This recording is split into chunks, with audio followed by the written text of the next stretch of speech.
باز من یکی دیگه چیزش در اومد. کاش من انقدر دیپرس نبودم و وینچسترم هم روم و تو بیزنس نبودم و شیفتی چیزت نبودم. زودتر دنبال پیشرفت باش 6 سال پیش وقت داشت. هیچ وقت تا این اندازه دنبال رفت نبودم. سر زبونم چاق نبود از درونم داغ نبودم. Rolling on my clip, got a plan for tonight. A gun in my hand, in my pocket is a knife. I'm looking for a victim, pushing keys on the scheme.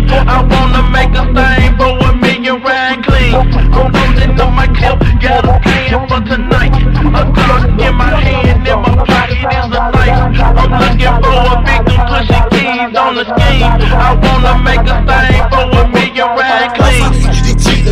کاش من انقدر دیپرس نبودم و وینچسترم هم روم و تو بیزنس نبودم و شیفتی چیزت نبودم. زودتر دنبال پیشرفت باش 6 سال پیش وقت داشت. هیچ وقت تا این اندازه دنبال رفت نبودم. سر زبونم چاق نبود از درونم داغ نبودم. بهپرواز نبودم اما یهو از پشتم بال در اومد. بهم گفتن قول دادی پولدار بشی روی فرشای قرمز و خوب راه بری واسه دوستات تو شانس بشی توی روزنامه طوفان کنی بیا تو پات پلیس. باید شب و روز کار کنی نمیتونی پاک کنی نمیتونی داغ شدی نمیمونی شاس کنی که تو باغ بودی گاو بودی به جا باغ بودی خواب بودی تو آباب جا موندی. بگو مگه چیره تو خیابون دار کیا میان اونجا اونا درد